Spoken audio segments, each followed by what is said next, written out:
It is, of course, Silver and Black. We do it every day. Las Vegas Raiders, get out of here with that. All right. Silver and Black belongs to us. All right. Talking about San Antonio Spurs. You can access it, of course, sasportstar.com, where, by the way, you can sign up for our golf tournament coming up in now less than a month. Hurry, hurry, hurry, hurry up. I think there's only a handful of spots left. We'll all be out there. We'll be having a good time. We'll be, be sinking putts, to say the least. So head to sasportstar.com. You can also subscribe to the YouTube channel, SA Sports Star. Like the video, subscribe. I already said subscribe. I was going to say turn on the notifications. Whatever. It's the morning. We're all powering through.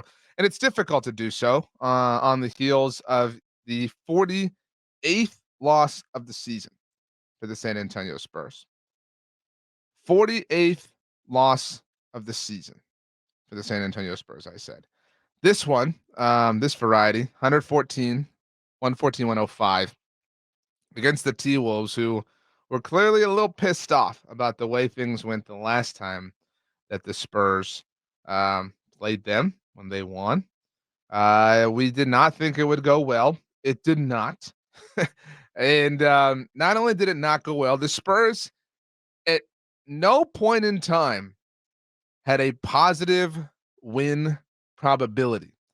We live in a day and age of so much information, and at no single point in time did the fanciest computers in the world think that the Spurs had a chance at winning this game. In fact, the lowest win probability that the T-Wolves had throughout the entire course of this game came with 8 minutes and 2 seconds left in the first quarter.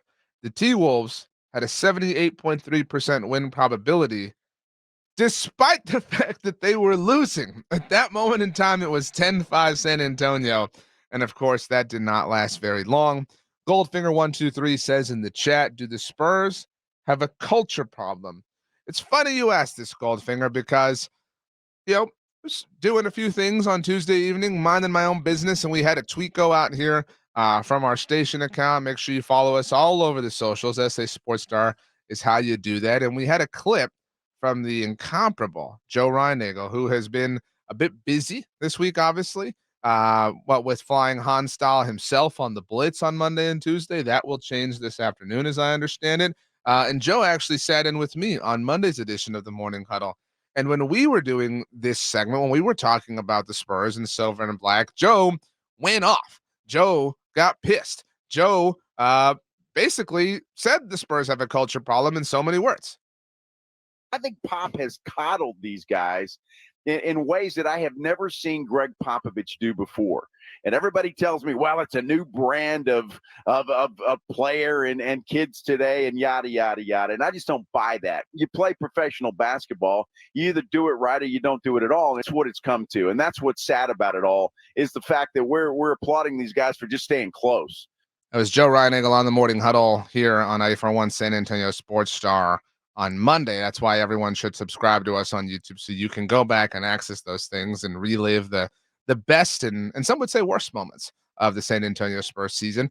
And this idea is picking up steam. But when this went out, I was so interested to kind of see how, the Pop stands and the Spurs stands among Spurs Twitter, they had a bit of a problem with this. And I would argue that this coddling is extending beyond Pop. To Joe's point, there are so many people who refuse to admit that this team stinks. I mean, this team is so bad. They did not stand a chance on Tuesday night against Minnesota. They, in no way, shape, or form, belonged on the same floor as the Timberwolves. Now, the Timberwolves are one of the best teams in the NBA, and so some of that is that. But this was just never a game. This was an exhibition. This was just an outing. This was just cardio for Minnesota as far as any of us were concerned. Goldfinger chimes in also on the Brigade Bar.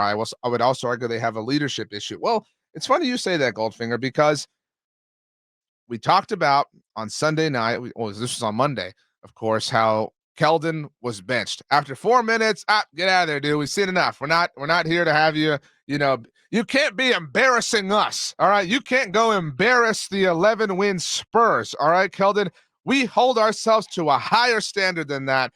And the Spurs kept up with this, putting out of their chest on on Tuesday night in Minnesota said, you know what, Wemby, you know what, Jeremy, you think you can turn the ball over and get away with it? No way, no foul. You cannot be doing that kind of stuff. We're going to pull you guys. So the Spurs, they benched Wemby, they benched Jeremy. Jeremy got banished, never got to return to the game. Wemby did because duh. And after the game, Wemby was asked about this, about being benched, about being pulled, et cetera, and he, of course, said everything you would expect him to say. That, I mean, we're being held accountable for our mistakes, and this is the only way to get better. And we have to make those mistakes to get better. But it's, I mean, the quicker the better. Why do they have to make those mistakes to get better? Why? Why is that a prerequisite? Now, obviously, as human beings, we learn from mistakes. Nobody is denying this, right? You touch the hot stove, you learn not to do that, right? You walk outside when it's raining, you say, next time I'm putting on a jacket or I'm carrying an umbrella. You don't have to make mistakes. Now, some people would say when they parent or whatever, oh, they got to learn. They got to learn. You don't have to learn this way. The learning comes from teaching. And instead of learning, by trial and error, learning, in this baptism by fire culture, whatever, it does not have to be this way. Pop spoke after the game. We didn't hear from him after Sunday night's game. He wasn't feeling well. So hopefully Pop is feeling better. It was Mitch Johnson then, but Pop did talk after the loss to Minnesota and just, again, kind of said the same old pleasantries. Well, you can't win games when you give up 30 points off turnovers. That's the bottom line. Every time we've done that this year, we've gotten our butts kicked. So that happened again tonight. Everything else is pretty irrelevant. Last game, we gave up 34 points off turnovers. So that's the deal. On Sunday night against the Jazz, the Spurs committed 20 turnovers as a team. 20. That's 20 turnovers as a team. That had not happened by an NBA team, as in an NBA team had not committed 20 turnovers in a game in a year. A literal year. Was the Clippers last year in their old gross uniforms. I like the new ones a lot, by the way. Against, I think it was Memphis, that they had 20 turnovers in. So Spurs, once again, turned the ball over, had 23. Think about that. It hadn't happened in forever. And they did it in back-to-back nights. How is this possible? How can you be this bad this consistently? Cougs in the Brigade Bar says, we only had a 4-minute stretch of going scoreless instead of 5. Progress. Antonio Williams says, sitting on the dock of the bay, wasting time. That's all this is, guys. We're just wasting time. We're just aging. That's all that is being accomplished this season. I had so many people in my mentions after the Joe clip went out. Oh, well, you have to give them, wait the process, Giannis and Middleton's first season in Milwaukee, this and that. It doesn't have, there's no rule. There's not an ironclad, non-negotiable thing that says you have to suck the first year that you have this amazing player. Again, Wemby didn't even have the good stuff last night and was still a thrill. And the fact that he is this good isn't proof of some process working. It is an indictment on the process at large. How can you be this bad? How can you turn the ball over this much, this often, this consistently with somebody like that is a part of your rotation? And last night, more a part of it than ever. And not ever, but I mean, he played 32 minutes last night. And granted, we have accomplished that. We are finally playing the super awesome player. Great. Well done. We'll check that box off here as far as our overall score is concerned. But you cannot continue to be this in all caps lock, this bad. Timmy Pratt in the Brigade Bar says, Wemby is awesome, but his teammates and the coaching stinks. And I put it to you, Timmy. Certainly open to hearing anybody's comments in the Brigade Bar. You want to chime in, you always can. 656 ESPN, 656-3776. The Wemby being awesome thing is awesome, but it's actually kind of meaningless now. And it's not, hollow, and it will be awesome. We'll all celebrate when he wins Rookie of the Year, but it is starting to lose some awesomeness. It is starting to lose some steam. I mean, it is starting to actually enrage us that Wemby is awesome and that they are so bad. Pumbaa mentioned something I said, having not just one of the best rookie seasons of all time, he is having one of the best NBA seasons of all time. And that is exciting for the future. That is exciting for what he will be. But to just waste it and to almost waste it intentionally and purposefully is really difficult to fathom and really difficult to take. Cougs in the Brigade Bar says, I hope this is the year Spurs fans start pointing the fingers at coaching, front office. Who can you point it at?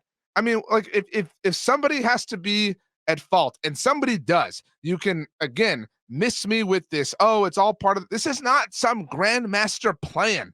People, wake up. This is not, genius at work. Okay, this is not all going perfectly according to the way that they envisioned it when they drafted Wemby. This is not ideal. This is among the worst ways this particular season could have gone, and somebody has to be at blame for that. You can say it's Brian Wright. You can say it's Pop. You can point the finger at pointing the finger at any player on the roster is kind of wasting time in my mind. We can be mad at Keldon.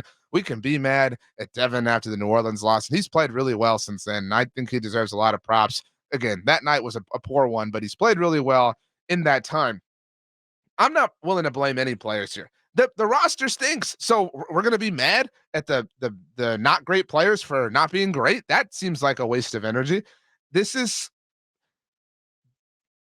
It did not have to be this way. It did not have to be so bad that you literally never had a chance, according to all advanced analysis and measurement of this game. They won one game on the Rodeo Road Trip. They won one game. One game on the Rodeo Road Trip. They have won one game. Tomorrow is the last day of February. All right. And the Spurs will play. And if you think they're beating the Thunder, well, good for you. I've got some, beachfront property and wherever to sell you. But the Spurs are on the verge, as of tomorrow night, at least, of having won a single game in the month of February. One game this month throughout all of February. Their most recent win was over 2 weeks ago in Toronto. Again, the lone win of the Rodeo Road Trip. Before that, they had won 2 in a row. What a wonder that was. And we convinced ourselves that they could have actually won 3 in a row, something that has not happened at all this season. And they should have. But they blew that third game against Washington because this is not a good team. This is not a team that knows how to play functional team basketball. This is a team that has Wemby doing 14 amazing things a game and just, 4 other dudes at any given moment in time, just kind of randomly a part of the show. It is unbelievable that they have found a way to be this consistently poor and not even accidentally stumble into some sort of relevancy along the way. I mean, NBA Twitter was having all sorts of fun on Tuesday night about Washington being as bad as Detroit now. We are so close. Does anybody realize how close we are to being as bad as the Pistons? The Pistons remain at 9-49. All right, but even they are coming off of a win. I mean, the Wizards have lost 12 in a row. We're on the way. We're barely better. I mean, it's Kook says, let's go back to Canada. That's a great point. I saw a chat. Kook says, we haven't won in the States this month. Great way of contextualizing it. The last time the Spurs won a road game in the United States was actually at Washington back on January 20th. The Spurs have won, 2 road wins in the United States in 2024. That's it. Everything is so bad. Timmy Pratt says in the Brigade Bar, I think Spurs fans, myself included, feel the same, angry, irritated, and confused with no one inside to the dumb things we are seeing from this team. And I think that we have 2 polar ends of fans right now. There are those of us who are just angry and irate because how can you not be at this point in time? And then there are those who are willing to continue to trust the front office, who are willing to continue to trust Pop, who are willing to say, you just have to deal with this. You just have to deal with this. And to that end of the spectrum, I put it to you. I think I speak for Timmy and everybody else on our side. Why? What benefit of the doubt? What is the best thing? And I'm this is an actual question.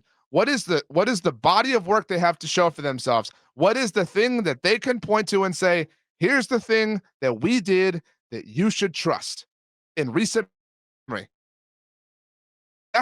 That's it. Like that's the big thing that we're giving them credit for all of a sudden, is having won the lottery. No, you don't get credit for that. I mean, just because you won the real lottery doesn't mean you're great on Wall Street. That's the equivalent of what you're saying. You're saying, guys, this dude I know, he won the lotto. It was a scratch off. It was this insane thing. And he's telling us right now, this stock is hot. That's the equivalent of what you're saying. All right. This is a storied NBA franchise with more success than we could have ever dreamed of. And yes, some of our emotions here are related to that. We are accustomed to seeing this team compete, which is why seeing them be so incompetent is so difficult to take. They're not just bad. They're not just losing. Those things are understandable. Those things are forgivable. But to be this uncoordinated, this, loosey-goosey, so to speak, is ridiculous. And by the way, Chris Courtney says in the Brigade Bar, do you trust Brian Wright? I trust Pop, but what the hell is Brian Wright doing? I don't trust anybody right now. I mean, I hate to be so, wide with how I'm casting my net. I trust Wemby to be great. That's it. And I trust that Wemby will carry on the corporate knowledge of acting and participating in the Spurs way of things, as evidenced by the fact that he stuck up for him getting benched. We talked about that already, obviously. But that is the other thing. And my biggest current problem with the Spurs, you cannot expect us to take seriously your sudden turn and wanting to bench Keldon after 4 minutes on Sunday against Utah. And this isn't even a defense of Keldon Johnson.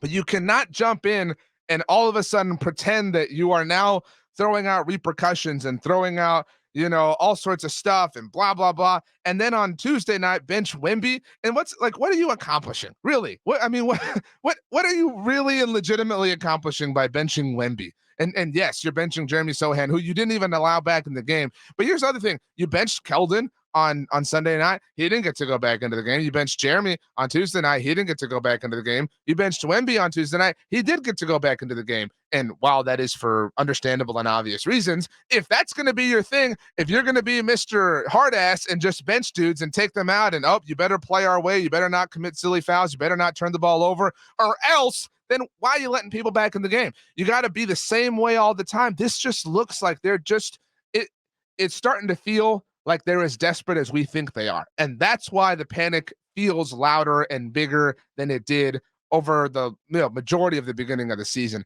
This last month has been a hellscape. This last month has been really difficult to take because it's starting to feel like they don't have the answers that they thought that they were going to have. I mean, this is, Rudolph Gonzalez says you are a young dad, but I'm pretty sure one day you'll see that sometimes you have to put your foot down and enough is enough.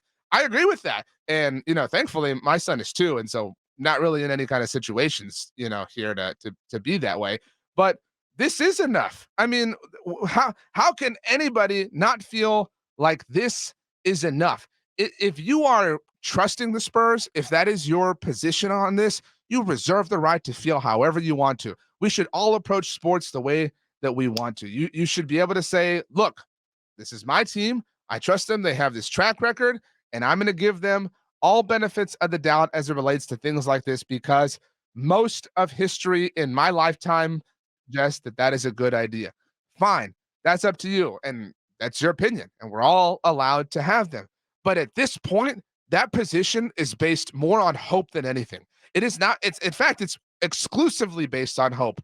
There is no data point that any of these hope-filled people can point to in recent memory to say, oh, this is why we should be trusting the Spurs right now. This is the thing they did. This is the development that they have. This is the track record that they have to show. None of that is there. The evidence is not there to support that particular kind of claim. Daniel says in the Brigade Bar they are tanking for the draft again.